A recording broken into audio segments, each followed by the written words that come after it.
Hello guys, welcome to our channel. నేను మీ anchor Teja. ప్రస్తుతం మనతో పాటు సీనియర్ జర్నలిస్ట్ జగదేవ్ గారు ఉన్నారు. నమస్తే సార్. సో పల్నాడులో ఒక వ్యక్తిని అందరూ చూస్తుండగానే రోడ్డు మీద ఒక 8 మంది వ్యక్తులు వచ్చి కిడ్నాప్ చేసి తీసుకెళ్లిపోయారు. సో ఏం చూసినా పల్నాడులో ఈ మధ్య కాలంలో క్రైమ్ చాలా విపరీతంగా పెరిగిపోయింది. అండ్ రీసెంట్ గా నడి రోడ్డు మీదే చేతులు నరికేసిన సంఘటన కూడా చోటు చేసుకుంది. దాని గురించి జగన్ లాంటి వ్యక్తి ఢిల్లీ వెళ్ళి కూడా ధర్నా చేశాడు. అసలు పల్నాడులో ఏం జరుగుతుంది, ఎందుకు అంత క్రైమ్ విపరీతంగా అక్కడ పెరిగిపోతుందని అరికట్టలేకపోతున్నాం. దాని గురించి పల్నాడు అనగానే ఎందుకో పౌరుషాల పురిటిగడ్డ అన్నట్టుగా మాట్లాడుతుంటారు చాలామంది.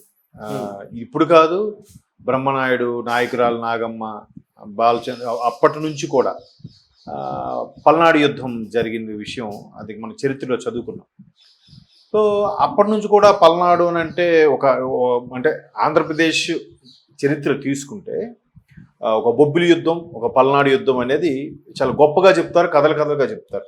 ఈ రెండిట్లో కూడా ధర్మము న్యాయం ఎటువైపు ఉందో అవే ఓడిపోయాయి, అవే ఎక్కువగా ఇబ్బంది పడ్డాయి. ఇటు బొబ్బిలి కానీ అటు పల్నాడులో బ్రహ్మనాయుడు వర్గం కానీ నాయకురాలు నాగమ్మ చేసిన కుట్రలకి చాలామంది బలిపశువులు అయ్యారు, కొంతమంది ఇబ్బంది పడ్డారు. అది ఒక స్టోరీ.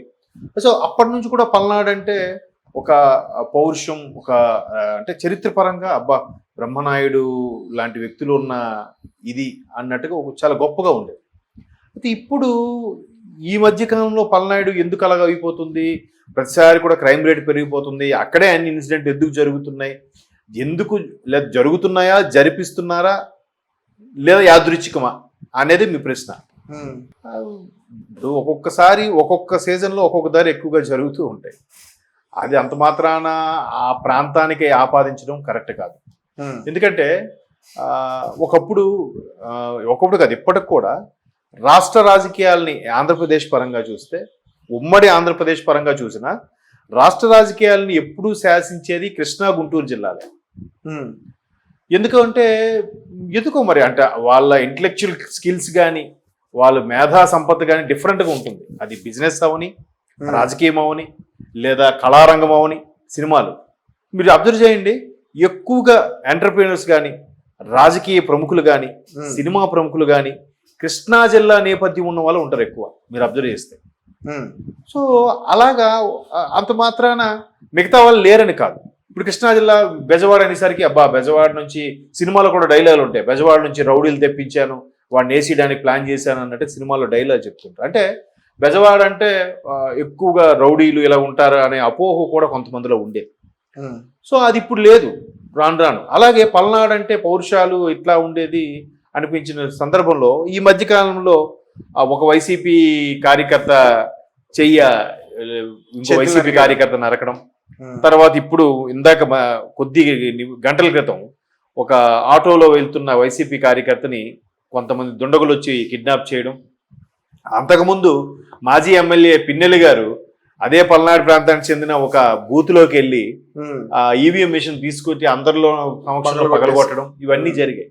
సో దగ్గర పల్నాడు అనేది వార్తల్లో నిలబడుతునే కొద్దీ అసలు పల్నాడులోనే ఇటువంటి క్రైమ్ ఎందుకు జరుగుతుంది, పల్నాడు ఒక్కటే క్రైమ్ ఎందుకు జరగాలి అంటే పల్నాడులో క్రైమ్ రేట్ పెరిగిందా, రాష్ట్ర ప్రభుత్వం పట్టించుకోవట్లేదా, లేదా రాష్ట్ర ప్రభుత్వం పట్టించుకున్న గత ప్రభుత్వం యొక్క మూలాలు ఇంకా చెరిగిపోలేదా, లేదా గత ప్రభుత్వం వాళ్ళే రెచ్చగొట్టే విధంగా కానీ కవ్వింపు చర్యలకు దిగే విధంగా కానీ ఏమైనా ప్రవర్తిస్తున్నారా అనేది ఎవరు క్లారిటీ ఇవ్వట్లేదు. ప్రతిపక్షాల ధోరణి, అదే జగన్మోహన్ రెడ్డి గారు అయిన వైసీపీ పార్టీ ధోరణి అలాగే ఉంది. టీడీపీ వాళ్ళు ఆ పోలీసులు పట్టించుకోవట్లేదు. టీడీపీ వాళ్ళే, ఎస్పెషల్లీ కూటమిలో వాళ్ళే వైసీపీ మీద దాడులు చేస్తున్నారని వీళ్ళు ఆరోపిస్తున్నారు. వాళ్ళు నరుక్కుంటే మమ్మల్ని ఇబ్బంది పడతారేంటో బాబు, మేము అసలు నిజంగా కేసులు అనే అంశం తీసుకొస్తే ఇప్పటికి చాలా మంది లోపల ఉండేవారు కదా అంటారు టీడీపీ వాళ్ళు. ఎవరు మాట నమ్మాలి? వీళ్ళేమండి. నిన్న కూడా జగన్మోహన్ రెడ్డి గారు స్టేట్మెంట్ ఇచ్చారు, చంద్రబాబు నాయుడు గారు మీ పద్ధతి మార్చుకోండి, చాలా దారుణంగా ఉంది, మీ కార్యకర్తలు చెలరైపోతున్నారు, వాళ్ళకి అడ్డుకట్ట వేయండి, నేను ఇప్పుడు ఎల్లకాలం మీ ప్రభుత్వం ఉండిపోదు, మా ప్రభుత్వం కూడా ఉంటుంది అనే విధంగా స్టేట్మెంట్లు ఇస్తుంటే చంద్రబాబు నాయుడు గారు ఎక్కడ స్పందించట్లేదు. మొదట్లో ఎలా స్పందించారు, బాబు వాళ్ళు కవ్వింపు చర్యలు దిగినా, వాళ్ళు రెచ్చగొట్టే వ్యాఖ్యలు చేసినా మీరేమి ఇదైపోతుంది, వాళ్ళు పోయిన బాధలో ఇరిటేషన్తో అలా ప్రవర్తిస్తున్నారు, సహజం, కొద్ది నెలలు ఉంటుంది, ఓపిక పట్టండి అని చంద్రబాబు నాయుడు శ్రేణులకు పిలుపునిచ్చారు. పవన్ కళ్యాణ్ కూడా వాళ్ళ శ్రేణులకు అలాగే చెప్పారు. ఉమ్, బట్ ఇక్కడ ప్రత్యర్థి పార్టీ వాళ్ళు ఏం చెప్తున్నారు, మీరే కేవలం దాడులకు పుసుగొలుపుతున్నారు అని చెప్పి మీరు అన్నట్టుగా ఢిల్లీ వరకు ధర్నాలు చేశారు, అన్నీ జరుగుతున్నాయి, మీ వెనక మేము ఉన్నామన్నట్టుగా శ్రేణులకి ధైర్యం చెప్తున్నారు. అక్కడ ధైర్యం చెప్తుంటే వెంటనే టీడీపీ శ్రేణులు అంటున్నారు, మీరు ధైర్యం చెప్తున్నారంటే మీ వెనక మేము ఉన్నాం, మీరు చెలరైపోండ్రా అన్నట్టుగా మీ ఉద్దేశమా అని అడుగుతున్నారు వీళ్ళు. నిజమే కదా.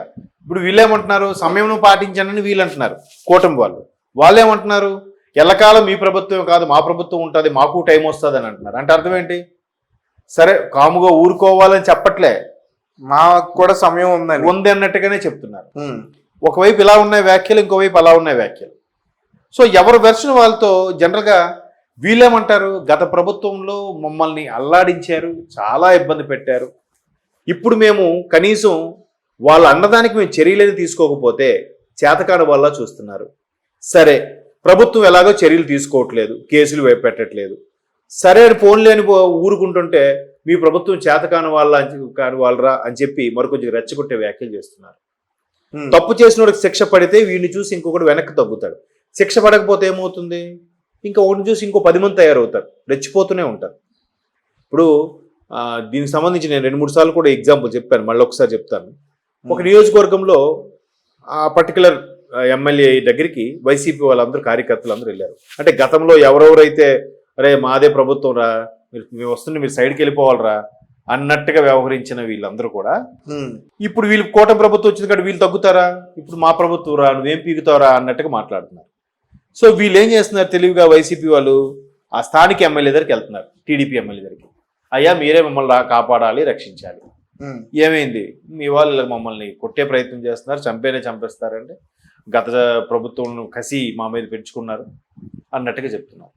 అంటే అదే ఉండదు, నేను చెప్తాను, మాట్లాడతాను, సహజం, మీరు నా వాళ్ళేనరా బాబు, మీరు నా నియోజకవర్గ ప్రజలే అన్నట్టుగా ఆయన ఏదో అంటే మా గతంలో మీరేమి కొంచెం ఎక్కువ చేస్తుంటే వాళ్ళు అలా బిహేవ్ చేస్తుంటారు, సరే ఎక్కువ చేయొద్దని చెప్తారని కూడా ఏదో నచ్చ చెప్పి పంపించారు ఎమ్మెల్యే గారు.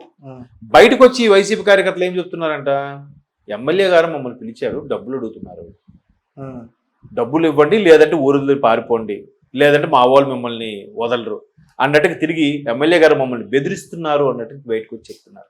ఉమ్, అది తెలిసేసరికి ఆ కార్యకర్తలు మరికొద్దిగా రెచ్చిపోతున్నారు. అరే మా ఎమ్మెల్యే దగ్గరికి వెళ్ళి అయ్యా మమ్మల్ని కాపాడండి అని అడిగి బయటకు వచ్చి ఎమ్మెల్యే గారు డబ్బులు అడుగుతున్నారని రివర్స్ ర్యాగింగ్ చేస్తున్నారు, ఇలాంటి వాళ్ళు ఏం చేయాలి చెప్పండి. ఒకటి గతంలో చేసిన చర్యలకు సంబంధించి కేసులు పెడితే కక్ష సాధింపు, ఉమ్, పెట్టకపోతే పేటరీ అయిపోతున్నారు, ఏది కరెక్ట్?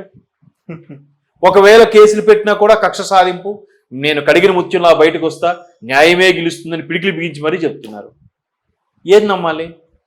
ఇప్పుడు పెద్దిరెడ్డి గారి అంశమే తీసుకోండి, ఎంత ఇష్యూ నడిచిన తర్వాత ఆయన ఏమంటున్నారు, చంద్రబాబు నాయుడు గారు నన్ను టార్గెట్ చేశారు, నన్ను ఎలాగైనా అరెస్ట్ చేయాలి, ఇరికించాలనే ఉద్దేశంతో ఇవన్నీ చేశారంటున్నారు. ఎప్పుడు చేశారు ఇవన్నీ?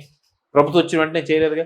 సుమారుగా ఒక 50-60 ఫిర్యాదులు అందాయట ల్యాండ్ కబ్జాకు సంబంధించి, ఒక్కొక్కరు పత్రాలతో మరీ వచ్చారు ముందుకు.